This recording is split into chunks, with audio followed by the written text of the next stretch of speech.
Olá pessoal, esta aqui é a videoaula da parte 2 sobre a formação da personalidade. Então vamos dar continuidade àquele vídeo 1, ok?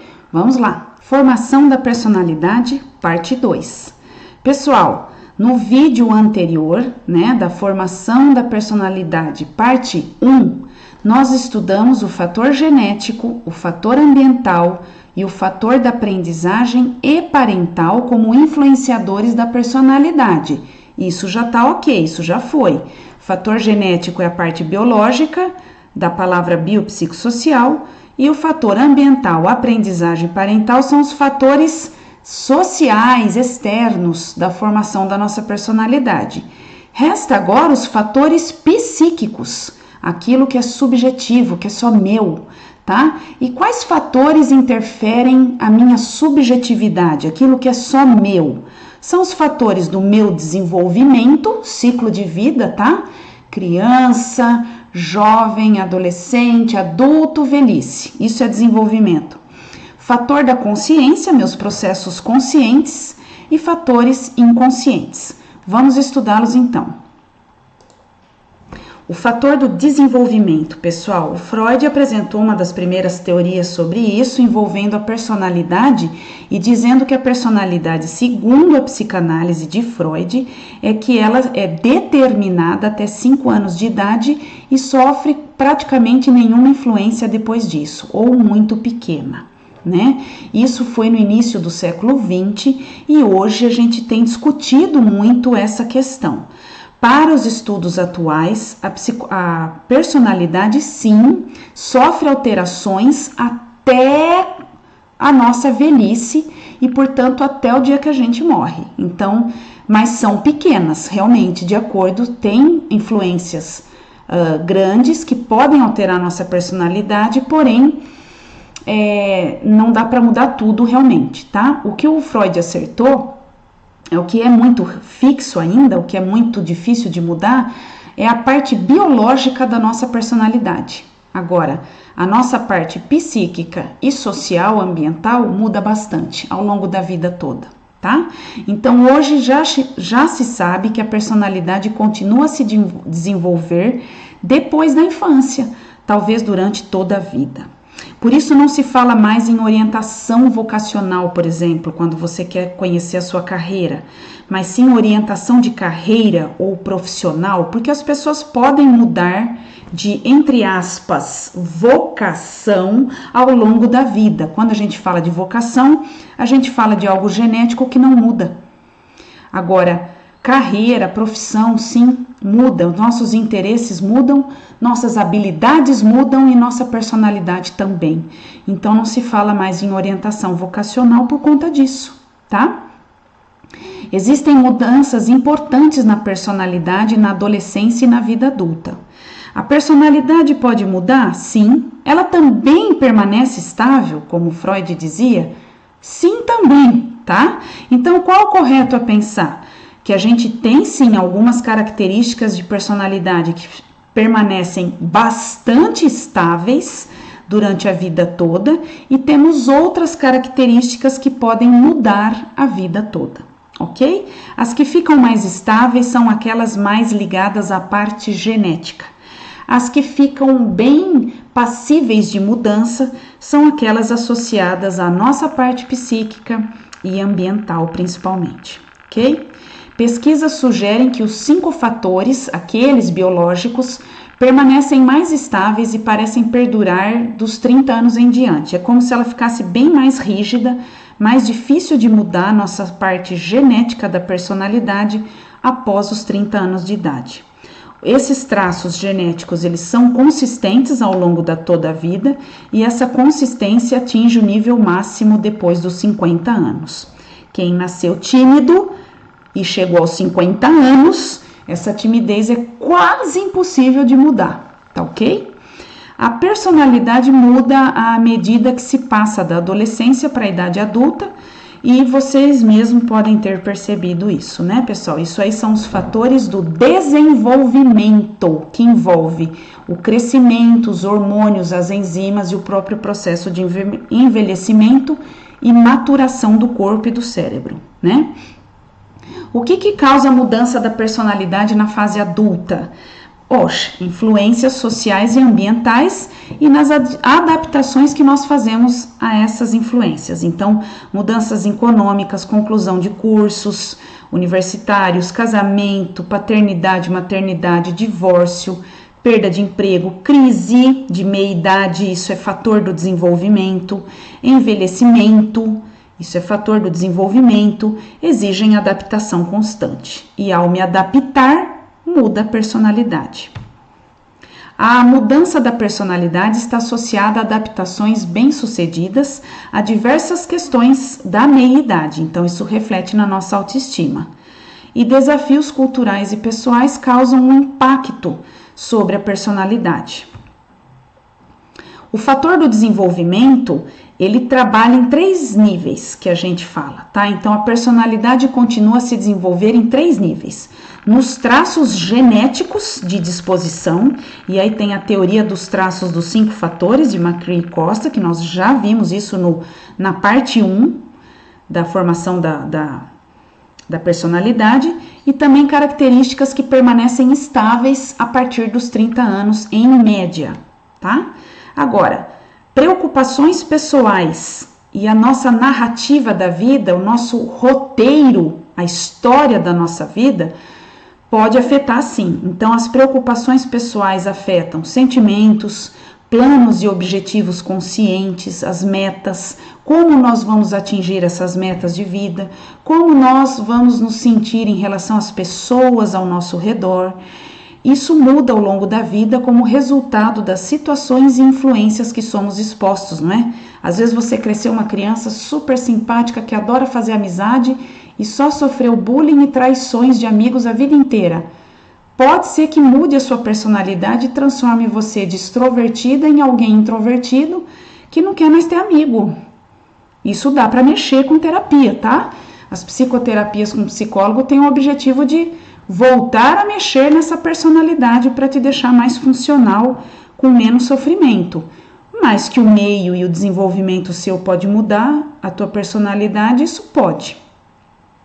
A narrativa da vida, ou seja, implica o desenvolvimento do nosso self, quem eu sou, qual é a crença que eu tenho sobre mim, sobre os outros e sobre o mundo, né?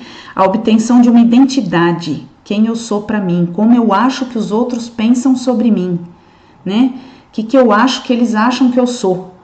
E um encontro de um objetivo e sentido de vida. Escrevemos a história da nossa vida, a percepção de quem a gente é e como nos encaixamos no mundo. E também muda como resposta às situações sociais e ambientais.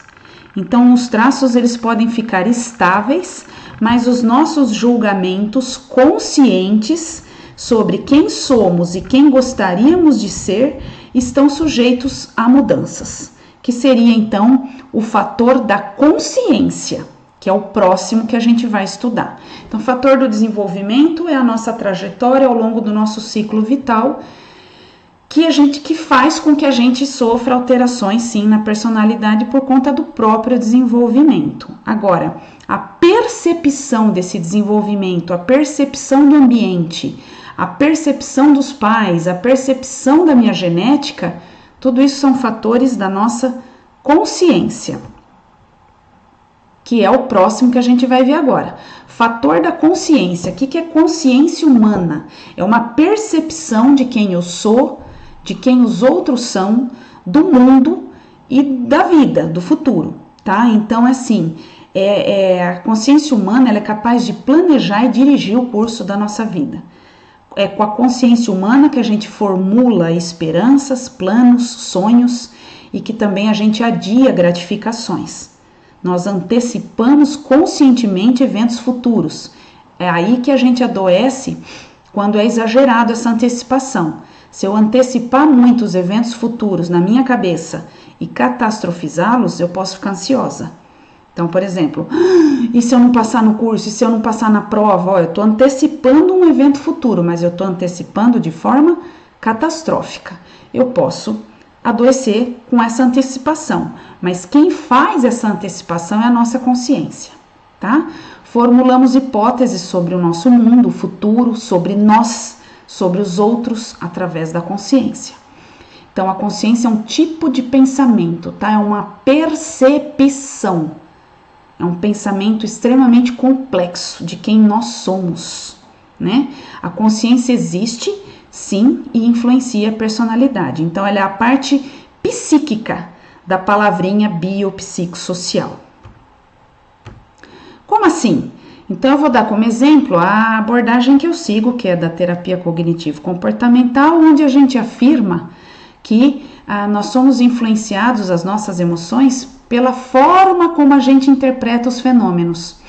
E a forma como a gente interpreta os fenômenos nem sempre são conscientes, mas que quando eu tomo consciência desse pensamento que eu estou tendo, dessa forma como interpreto a vida, eu posso sim aprender a regular minhas emoções e os meus comportamentos. Então, ao invés de eu ficar refém dos pensamentos que eu não conheço, que eu tenho, ou da interpretação que eu faço da vida, da minha parte subjetiva, ao nos conhecermos melhor, quando a gente conhece essa forma que a gente se vê ou os nossos processos conscientes, a gente consegue controlar melhor quem a gente é, né? E como a gente sente e como a gente se comporta. Então, esse modelo cognitivo vai ser muito melhor explicado em outras videoaulas nossas, principalmente a videoaula sobre emoções e modelo cognitivo. Tá lá naquela videoaula, tá? Mas brevemente vamos dar uma olhada aqui. Aqui a gente prega que nós não sofremos, olha o sofrimento aqui nas emoções, por conta das situações, e sim pela forma como a gente interpreta.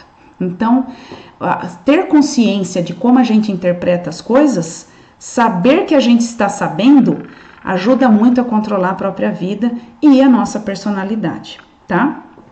Então, por exemplo, uma pessoa fica com muita ansiedade, com medo, quando ela tem pensamento catastrófico sobre situações que acontecem. Então, chegou um alienígena ali e eu fico com medo. Eu falo, e se eles forem perigosos? E se eles me machucarem? Eu vou ficar com medo, eu vou ficar ansioso e eu vou me comportar, talvez, ou fugindo da situação, ou ficando com aquele pensamento ruminante, sem dormir, aflita, né? Eu vou ficar alegre se ao enxergar um alienígena eu falar, puxa, que bacana! Como eu adoraria conhecer os alienígenas, eu sempre estudei sobre eles, então se eu pensar assim sobre eles, se eu interpretá-los dessa forma, eu vou ficar feliz e eu vou querer me comportar me aproximando deles, ficando eufórica para ir lá conhecê-los. Se eu interpretasse um alienígena com um senso de injustiça, tipo assim, é injusto eles chegarem aqui, já não basta a pandemia, né? Agora vem alienígena, aí eu vou ficar com raiva, né? A raiva está muito ligada a uma interpretação de coisas injustas, coisas que eu não aceito, regras que foram quebradas, né? E aí eu vou me comportar brigando com os alienígenas. Já pensou? Né? Então, comportamento é o que eu faço, emoção é o que eu sinto, pensamento é o que eu acredito, é como eu interpreto, né? E se esses alienígenas forem interpretados sempre num sentido negativo, não adianta, eles não vão fazer nada de bom, só vai trazer mais inflação, vai trazer mais boleto para eu pagar, né? Esse tipo de coisa, eu vou ficar triste, né? E aí eu me isolo, geralmente. Então, quer dizer, nossos comportamentos, os nossos temperamentos emocionais podem ser influenciados pela forma como a gente pensa conscientemente? Sim. Mas e aí? Todos esses pensamentos, eles vêm da onde? Então, traduzindo esse desenho aqui em frases, a gente vê que as situações da vida influenciam, levantam em nós interpretações que influenciam emoções e comportamentos, como a gente viu aqui. Só que esses pensamentos, eles vêm da onde? Eles vêm da forma como eu me vejo, que a gente chama aqui na minha abordagem de crenças centrais. Como eu me vejo, como eu vejo os outros, como eu vejo o mundo. Agora, essas crenças, elas são formadas de que maneira? Então, lá da nossa história de vida, a gente tem alguns dados relevantes, a gente tem experiências de vida e formas de enfrentamento, que são fatores biopsicossociais, genético, psíquico, ambiental, social, histórico, cultural. Isso vai formando percepções cerebrais no nosso cérebro enquanto a gente cresce, e isso vai formando a nossa concepção de mundo, as nossas percepções. Essas percepções vão formando maneiras únicas de ver o mundo, as pessoas e a si mesmo. Portanto, é a nossa parte psíquica. A minha parte psíquica também é formada de maneira biopsicossocial, mas a psíquica passa a ser aquela forma como eu me vejo, como eu vejo os outros, como eu tenho consciência das coisas e como eu vivo a minha vida aqui no exemplo do alienígena, tá? Isso dá para ser alterado, modificado com psicoterapia ou com experiências de vida, mas a parte psíquica é que define a minha subjetividade, a exclusividade de quem eu sou perante todos os demais seres humanos, ok? Aquilo que é só meu.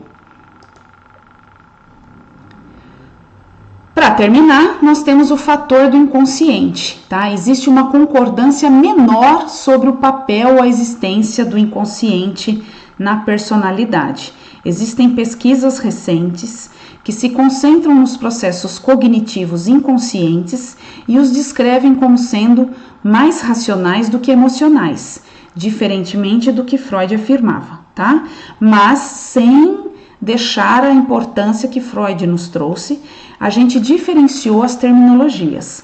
Então, o inconsciente freudiano é um inconsciente mais que a gente não tem tanto controle, que é ele que nos controla e que ele é inalcançável, obscuro, um lugar de desejos reprimidos, basicamente. Por favor, aqui não é aula de psicanálise, não é para isso que eu vou entrar, tá? Mas, para diferenciar do inconsciente neurocientífico, que é esse que eu estou mostrando aqui para vocês, a gente usa uma outra terminologia. A gente fala que é uma parte não consciente, ou que é a parte inconsciente racional, ou memórias implícitas, por exemplo. Também é uma outra forma de nomear o inconsciente, se bem que são coisas diferentes também dentro da neurociência, tá?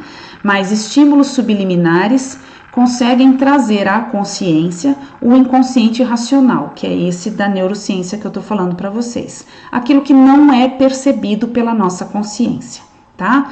Vocês entraram num ônibus e estava lotado, tinha lá 100 pessoas nesse ônibus.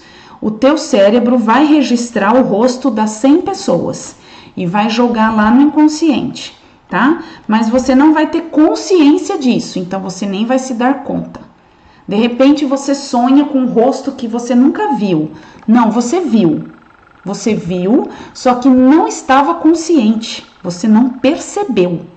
Mas o teu cérebro captou aquele rosto, guardou e ainda gerou um sonho para você, tá? É desse tipo de inconsciente que eu tô falando.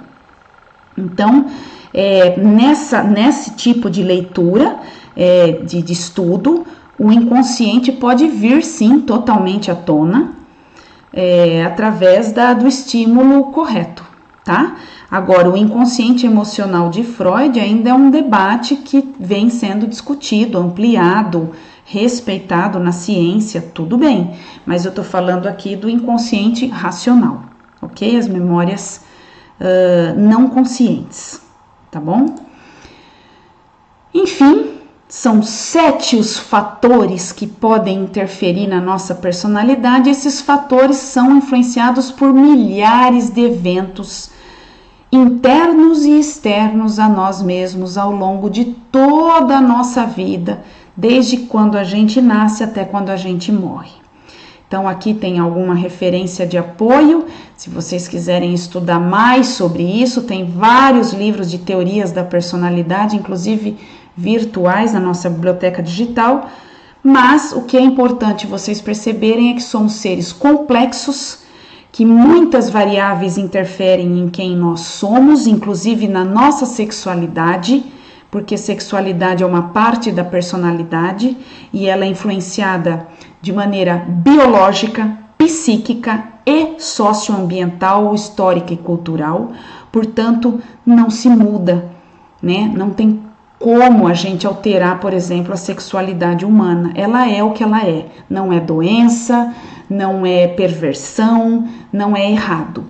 Todo o espectro, por exemplo, da sexualidade humana faz parte das condições da humanidade, ok? Vocês viram aqui o número gigantesco de influenciadores da nossa personalidade, mas nenhum deles determina, e sim todos eles influenciam. É uma roleta russa. E o mágico de tudo isso é que somos únicos, né? É quase impossível achar um clone de si mesmo por aí. E isso que é o fascinante da vida, ok? Com isso a gente termina o vídeo sobre formação da personalidade e vamos dando continuidade aos próximos temas. Muito obrigada e até lá!